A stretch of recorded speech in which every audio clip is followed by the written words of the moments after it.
What's up mga Popsicles? Alright, welcome back to my YouTube channel, Ileb Works Silly. Alright. So yun na nga guys. So travel vlog tayo for today. Already 7 in the morning. So yun na nga, biyahe na tayo mga Pops. Actually ang pupuntahan natin ngayon is Nueva Ecija. So napagdesisyonan ni Ileb Works City na balikan ng Villaronte Farm. Yahoo! Sa San Antonio, Nueva Ecija. Actually guys, yung Villaronte Farm na yun yung kauna-unahang vlog ni Ileb Works City. That time siya nag-decide na mag-vlog. So tingnan natin kung ano ang mga nabago doon. So ayun na nga guys, solo ride tayo mga Pops. Shoutout sa ating girlfriend Mia. Magtrabaho ka muna dyan. Solo ride tayo muna. Okay, let's do this. Pero bago ang lahat mga Pops, LSS, like, share, subscribe to my YouTube channel Ileb Works City. Alright, shoutout sa ating mga beloved subscribers. So paano mga guys, mga Popsicles, samahan nyo ako. Let's do this.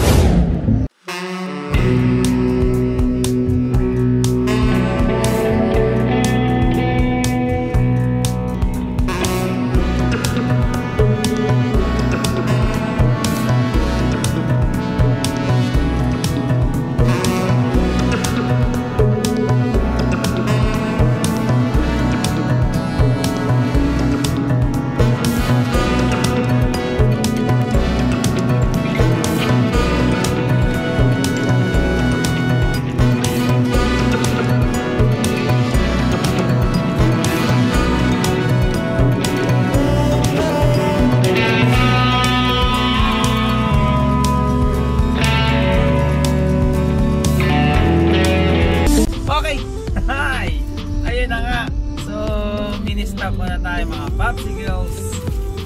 Siyempre breakfast. Uy, my favorite caramel. Okay, so breakfast tayo mga Pops. Yum! Uy, nice. Kain. So yun nga pala, meron tayong shout out kay Pops Ryan, also known as Bunso. Yes! Yahoo! Shoutout! So yun na nga, meron pa tayong another shoutout. Shoutout natin ang mga tropa natin, mga Popsicles dyan sa refill gas station sa Baliwag. Yahoo! Shoutout! Okay, so yun na nga guys, I'm back. So medyo malapit na tayo mga Popsicles sa ating destination. So hanapin lang natin yung entrance ng Villaronte Farm. Okay, time check. Hoy, 9 in the morning. So hanapin natin yung entrance mga Pops. Okay, hanapin natin. Balikan ko kayo mga Popsicles. Yeah. Okay, so yun na nga, I'm back. So mga Pops, nandito na tayo sa destination, Villaronte Farm. So punta tayo sa entrance mga Pops. Let's do this. Yo. Tingnan natin kung ano ang meron sa loob, ang nabago sa loob. Okay. Yun know? Villaronte Farm. So, andito si Kuya. Kuya, ano pangalan nila? Yun. Oh, kayo po ba ang may-ari? O yun, pinsan po ni Kuya. Pangalan ni Pops is Ernie Villaronte. So shoutout po sa iyo Kuya. Yeah! Pero bago ako mag-start Kuya, may tanong ako trivia question. Ano ba nauna, manok o itlog? Natatawa si Kuya. Ayun, ibang ano to, ibang vlog. Ayun, ano ba masasagot mo Kuya? Siguro itlog. Itlog. Actually doon sa mga vlog ko kuya, ang dami ko na naikutan. Meron sumasagot na manok. Itlog, ikaw, itlog. Saan ba galing ang itlog? Sa manok. Ayun, ayan na talaga una. Oh, yun, isa si kuya, natawa, oh, di ba? Pero yun, ayun, ayusin ko muna ito mga paps, yung entrance. Magkano po entrance? 50 pesos. Mga paps, 50 pesos lang ang entrance dito, pero sulit. Di pa ako nakakapasok, pero nakikita ko na yun. Although nakapunta na ako dito, so marami tayong makikitang bago. So ayusin ko lang ito paps, I'll be back.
So, as you can see mga paps, dito na tayo sa area. Villaronte Farm. #Instagrammable. Alright. So, mga popsicles, talagang hindi mo mapipigilan sabihin napakaganda dito mga paps. Puntahan nyo na. Experience nyo na at explore nyo itong lugar na to. Etong Villaronte Farm located sa San Antonio, Nueva Ecija. So as you can see, napakaganda dito. Ang daming nabago. Though second time ko na rito, pero iba, maraming nabago talaga. Kung mapapansin nyo, napakalawak ngayon. Nakikita nyo na sa likod ko mga paps. Tingnan natin kung mapapasaya o mapapangiti natin sa ating trivia question. So let's do this. Ano muna pangalan nila paps? Ano pangalan? Jivan. Shoutout. Hindi ko ba kayo sama sa vlog ko? Yon. Actually, nagbablog ako. May tatanong lang ako sa inyo. Anong vlog mo? Sa YouTube. Pero bago ako mag-start, may tatanong muna ako sa inyo. Ano? Ano na una? Manok o itlog? Ayun, nakita. Tumawa sila. Huli na. So, sagutin mo muna ako. Manok o itlog? Manok. Manok. Saan ba galing ang manok? Sa itlog. So ano ang una? Manok o itlog? Itlog. Itlog. So tawa. By the way, ano pangalan ni Pops? Sir. Andrew po, Andrew. Shoutout Andrew, si Ma'am Kari. So shoutout sa inyo. Bigyan natin ng sticker. Thank you po kuya. Sa YouTube, Ilibworks TV. Thank you, po. sir. So baka may shoutout kayo. Shout You know. out po sa mga students namin sa Primar Christian Academy po. Alright, shoutout. Okay. Guys. So thank you. Thank you po. Alright. Sama ko kayo sa vlog, okay lang. So may tatanong lang ako sa inyo. Si Pops, ano muna pangalan ni Pops? Carlo po. Shoutout Carlo. May tatanong ako sa inyo. Ano ba nauna, manok o itlog? Ayun, tumawa si Kuya. Sige, so itlog. Si Ma'am. Si Ma'am, ano po pangalan ni Ma'am? Shoutout. Si Sir. Manok o itlog? So itlog. So saan galing ang itlog? Chicken. So sino nauna? Si itlog. Si Ma'am, ano pangalan ni Ma'am? Alphabetically arranged. Melody, Ma'am Melody, shoutout. Pero yun, good vibes lang. So talaga inikot ko kung ano na una, manok o itlog. Anyway, bigyan ko kayo ng sticker. Ay, wow, thank you po. Sa YouTube po, pa-support na lang. Kita kayo sa ano, i-upload natin. Okay, bye-bye. Bye. So guys, ito pa, watch this.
So this is it mga popsicles. Let's do this. Patapos na ating vlog for today dito sa Villaronte Farm. Shoutout sa ating mga bagong kaibigan. Si ma'am. Okay. So again, don't forget to like, share, and subscribe to the YouTube channel Illiv Works TV. Sa mga bago, LSS na mga paps. Let's do this. Yes. Okay, yun na. So may pahabol tayo mga paps. Shoutout kay Juni Ramilo ng Macdo. Yahoo! Shoutout sa inyo mga popsicles. Pasupport na lang ng YouTube channel natin, Illiv Works City. Kaya na nga guys, uwian time na. Tapos ang ating vlog for today. Hopefully na-enjoy nyo ang ating vlog. And dun sa mga bago nating kaibigan, shoutout! LSS mga pops, like, share, subscribe to my YouTube channel, Illiv Works City. Villaronte Farm located at San Antonio, Nueva Ecija. So ayun na nga guys, sana nag-enjoy kayo at dun sa mga nakausap natin, mga bagong popsicles, ilang kita napakawin natin sila. So salamat sa support ng mga popsicles.